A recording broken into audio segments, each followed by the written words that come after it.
Guys, welcome to my vlog, Kai Vlog. So ngayon mga kakay, pupunta kami sa birthday ni Lola dati. Ang Lola na nasa Naga kasi siya, may dala kaming bag malaki. Kaya doon kami matutulog sa bahay niya isang gabi.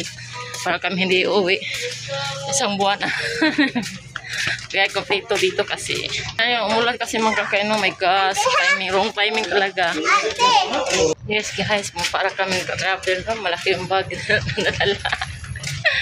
Oh my gosh. Kasi yung mga kakain na 85 birthday ng lola ko, kailangan nandun kami mga apo at mga anak niya. And para marami kami doon sa bahay. Magsisikal kami mamaya kasi umulan. Na maliit lang bahay ng lola. Ng grandma ko. Yan, sasakay na kami punta doon. Mag-jeep lang kami makakain. Oh. Yeah.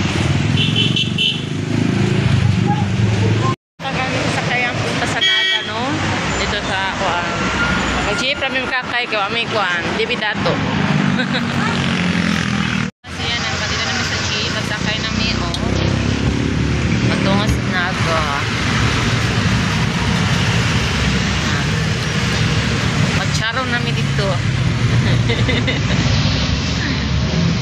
Mag-sharon, kunit namin dito, magkakay, no? Andam ng mga plastic. Ayan. Guys, ayan, kasi dito na kami. Wala na kami sa beach.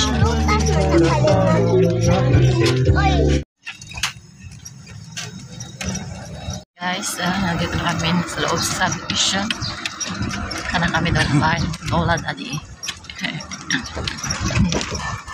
Fresh dito mga kano kaya malapit sa dagat. Nandito na kami sa bahay nila daddy.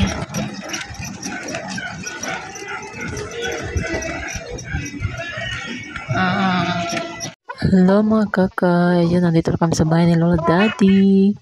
At yun mga kakay, pupunta na tayo.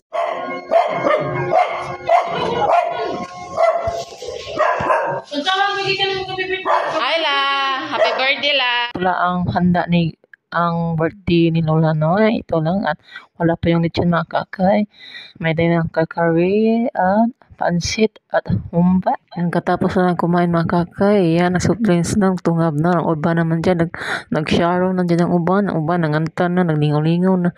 But ang birthday girl in town, si Lola, nag-kuan siya town, nag-crush siya siya na hapla yung kuan, slide na piang town na sad ang birthday girl, no? So, kaya mga kakay, ito lang ang magkakainan namin sa taas. Continue, mag-ahoy sa amin. Thank you for watching mga kakay. Please subscribe my channel. Update ko mamaya. At nandito na po ako ang sister.